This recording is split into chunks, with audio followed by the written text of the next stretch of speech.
देखें हम, मान लीजिए a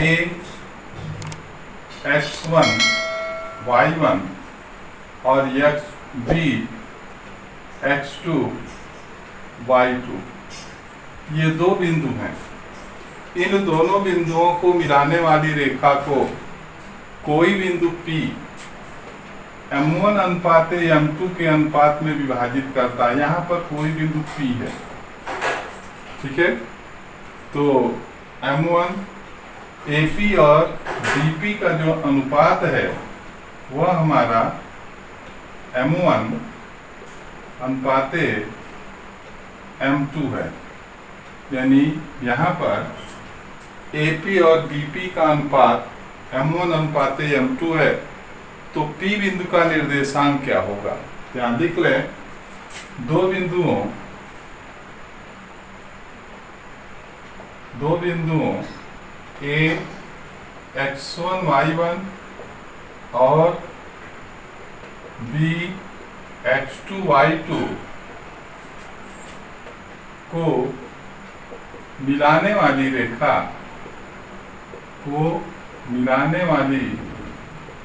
रेखा को यदि कोई बिंदु P m1 अनुपात m2 के अनुपात में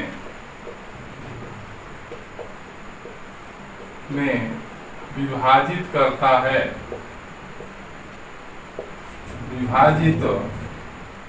करता है,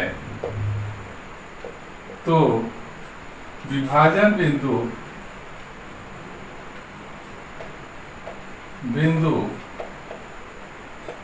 P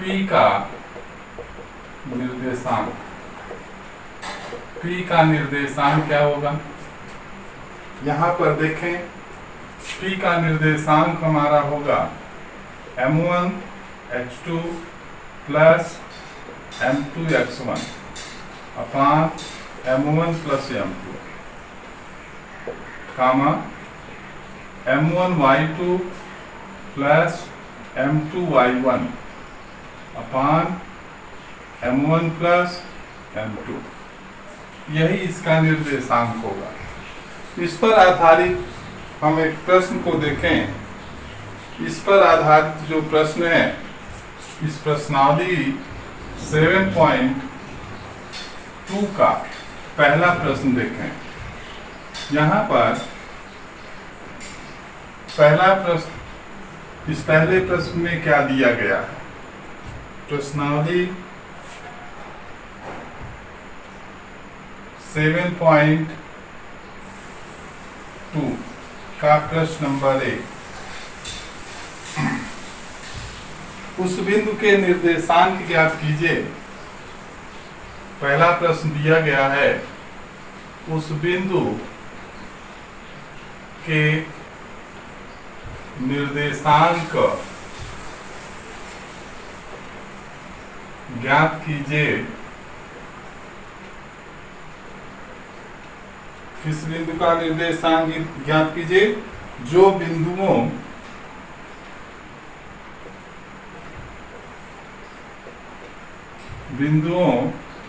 -1 7 -1 7 और 3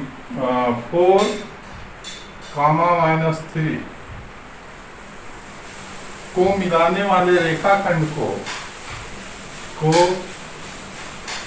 मिलाने वाले रेखाखंड को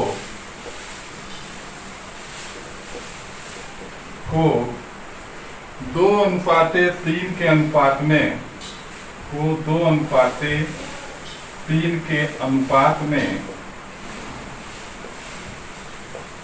विभाजित करता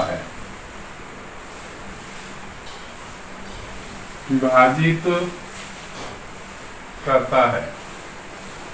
तो सेम जैसा हमने विभाजन सूत्र बताया उसी के अनुसार ये है। कोई एक रेखा है, मान लीजिए यहाँ पर दी गई रेखा ए बी है।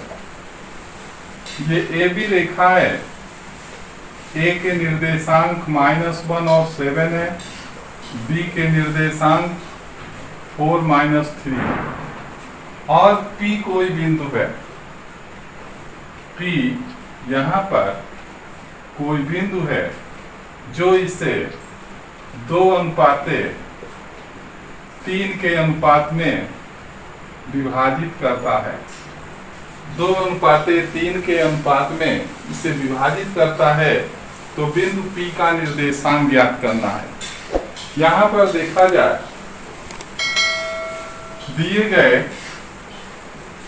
दिए गए यहाँ पर दिया क्या है? दिया है कि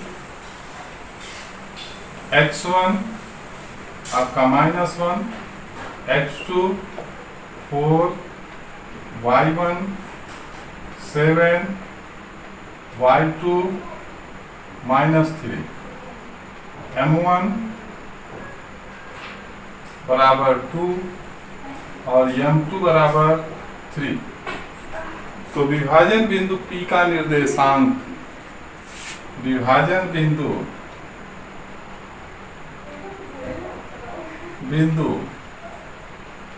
P का निर्देशांक का सूत्र इसमें लगा दिया जाए। यहाँ पर हो जाएगा m1x2 प्लस m2x1 अपान m1 प्लस m2 कामा m1y2 प्लस m2y1 अपान m1 प्लस m2। मान रख दिया जाए तो विभाजन बिंदु का निर्देशांक यहाँ पर आ जाएगा। m1 बराबर 2, x2 बराबर 4, m2 बराबर 3 और x1 बराबर -1 अपान 2 प्लस 3। m1 बराबर 2, y2 बराबर -3 और m2 बराबर 3 और y1 बराबर 7 अपान 2 प्लस 3। अब इसे हम हल करें। इसे हल करेंगे तो हमको क्या मिलेगा? इसे हल करने पर आप इसे किस प्रकार से हल करेंगे? इसे हल करेंगे तो आप यहाँ गुणा करें, 4 दूनी 8 और माइनस 3 एकम 3 बटे 5। यहाँ पर आ जाएगा 3 दूनी 6 माइनस 6 प्लस 7 तिरिक 21 बटे 5 बराबर 5 बटे 5 और ये हो जाएगा 15 बटे 5 बराबर 1 और 3। अतः विभाजन बिंदु का जो निर्देशांक होगा, विभाजन बिंदु का निर्देशांक होगा वह 1,3 होगा। अतः विभाजन बिंदु का निर्देशांक 1,3 है। तो प्यारे बच्चों, विभाजन से संबंधित जो प्रश्न होंगे उसे हम इसी नियम के अनुसार हल करेंगे। अभी आप लोगों ने इससे पीछे की वीडियो में निर्देशांक ज्यामिति प्रश्नावली 7.2 का प्रश्न नंबर 1 हल किया था। अभी आप देखें प्रश्न नंबर 4 अगर है तो उसे किस प्रकार से आप हल करेंगे। प्रश्न नंबर 4 है, बिंदुओं -3, 10 और 6, -8 को जोड़ने वाले रेखाखंड को बिंदु -6, -1, 6 किस अनुपात में विभाजित करेगा। तो यहाँ मान लें, माना बिंदु -16 बिंदुओं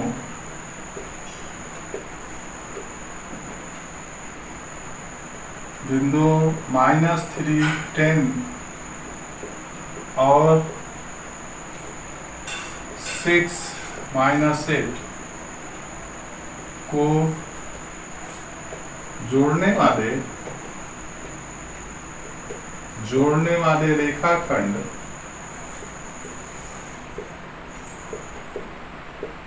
को M1 अनुपाते M2 के अनुपात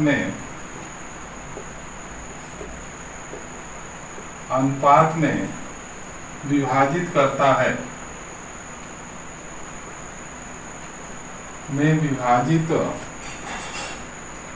है,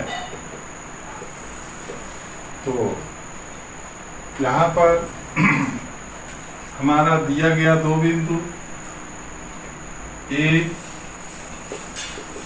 -310 और B 6 -8, और मान लीजिए बिंदु P है जो इसे दो भागों में M1 और M2 के अनुपात में विभाजित करता है।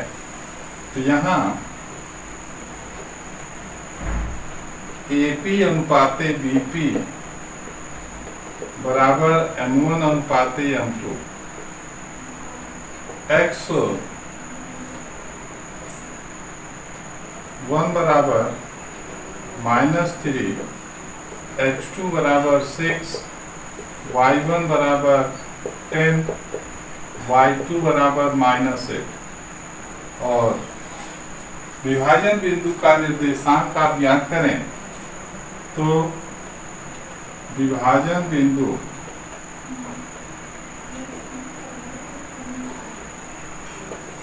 P का निर्देशांक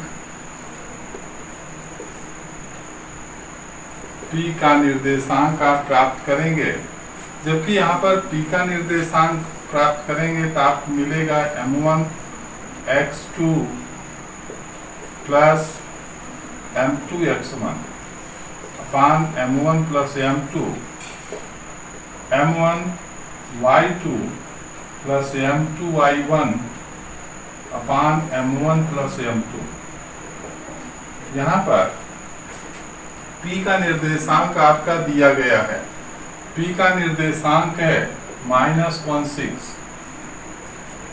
यहाँ पर मान रखें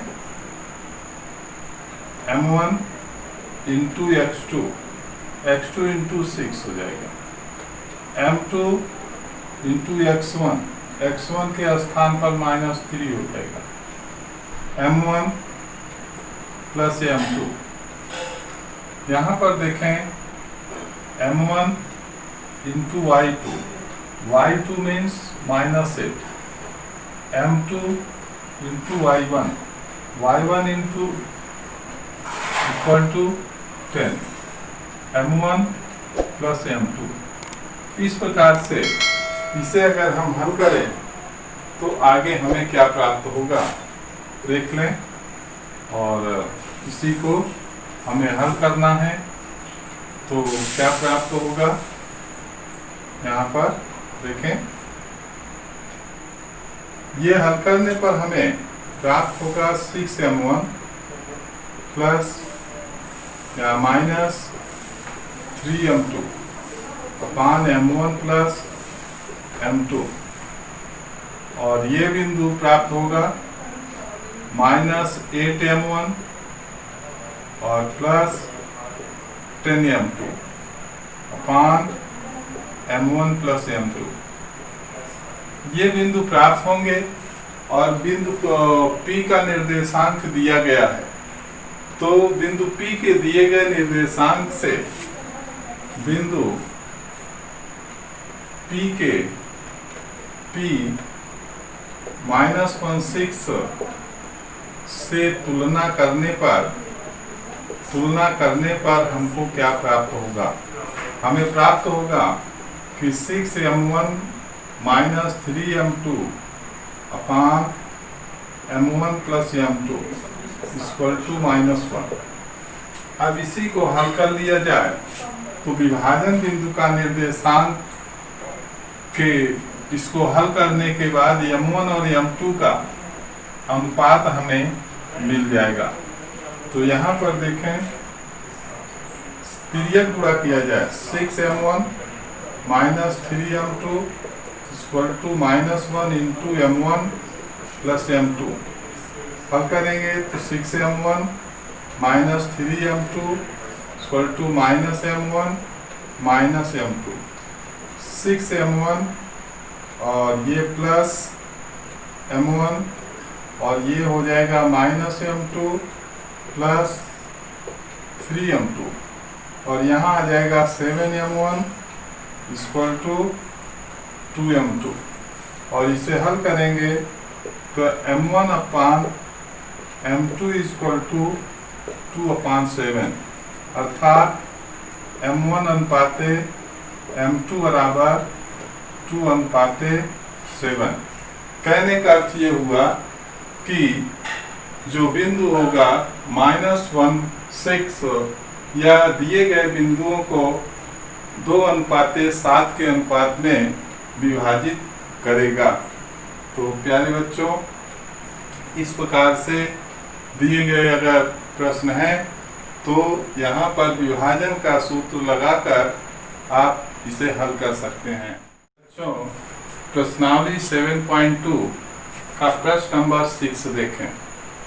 यदि बिंदुओं 1 2 4y x6 और 3 इसी क्रम में लेने पर एक समांतर चतुर्भुज के शीर्ष हो, समांतर चतुर्भुज हमारा मान लीजिए इस तरह से है, समांतर चतुर्भुज ए बी सी डी है।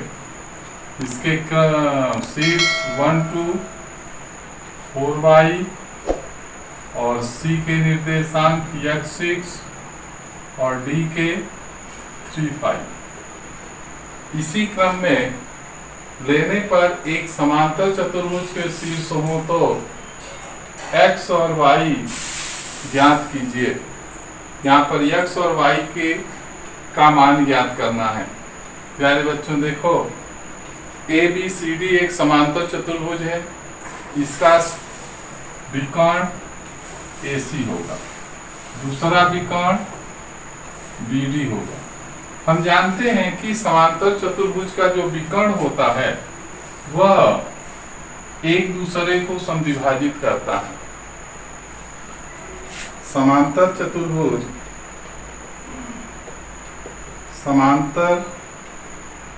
चतुर्भुज ABCD के शीर्ष A 1 2 B 4y C x6 और D हमारा 3 5 है। समांतर चतुर्भुज के विकर्ण जो होते हैं वह एक दूसरे को समद्विभाजित करते हैं, अर्थात विकर्ण AC जो होगा विकर्ण BD को समद्विभाजित करेगा और विकर्ण BD जो होगा वह विकर्ण AC को समद्विभाजित करेगा, अर्थात O बिंदु जो होगा वह AC का मध्य बिंदु होगा और O BD का भी मध्य बिंदु होगा। हम जानते हैं कि समांतर चतुर्भुज के विकर्ण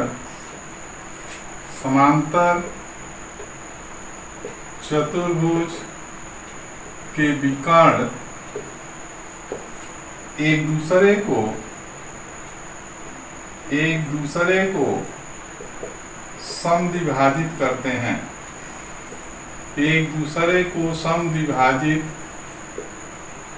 करते हैं, इसलिए विकर्ण AC के मध्य बिंदु O का निर्देशांक, अगर हम AC के मध्य बिंदु O का निर्देशांक ज्ञात करें तो हमें क्या प्राप्त होगा, 1 + x/2 और यहाँ हो जाएगा 2 + 6/2 अर्थात x प्लस 1/2 और 8/2 बराबर x प्लस 1/2 होल। फिर इसी प्रकार से विकर्ण BD के मध्य बिंदु का निर्देशांक, यहाँ पर देखें, विकर्ण BD के मध्य बिंदु का निर्देशांक क्या होगा? विकर्ण BD के मध्य बिंदु O का निर्देशांक यहाँ पर ज्ञात करेंगे तो ये आ जाएगा 4 प्लस 3/2 और y प्लस 5/2 अर्थात 7/2 और y प्लस 5/2। दोनों विकर्णों में O के निर्देशांकों की तुलना करने पर दोनों विकर्णों में O के निर्देशांकों की तुलना करने पर हमको क्या प्राप्त होगा? अगर इनकी तुलना करें तो हमें प्राप्त क्या होगा? प्राप्त होगा x प्लस 1/2 इक्वल टू 7/2 और प्राप्त होगा 4 इक्वल टू y प्लस 5/2। अब इसी को हमें हल करना है। इसे अगर हल कर लेते हैं तो x y का मान हमें प्राप्त हो जाएगा। तिर्यक गुणा किया जाए तो 2 into x plus 1 equal to 2 into 7, ये हो जाएगा 2x प्लस 2 बराबर 14। 2x बराबर 14 माइनस 2 बराबर 12, तो x बराबर 12/2 बराबर 6। x का मान यहाँ पर 6 होगा। और इस यहाँ पर तिर्यक गुणा करें तो y plus 5 equal to 4 into 2, y equal to 8, y equal to 8 minus 5, y equal to 3। अतः x बराबर यहाँ पर 6 और y बराबर 3 होगा। तो इस प्रकार से प्यारे बच्चों, इस प्रकार से हम x और y का मान प्राप्त कर सकते हैं। तो मैंने प्रश्न नंबर 6 तक प्रश्नों को बताया। इस प्रश्नावली में कुल 10 प्रश्न हैं। तो शेष प्रश्नों को प्यारे बच्चों आप लोग हल करें और जो प्रश्न है उससे कमेंट्स जरूर करें। धन्यवाद।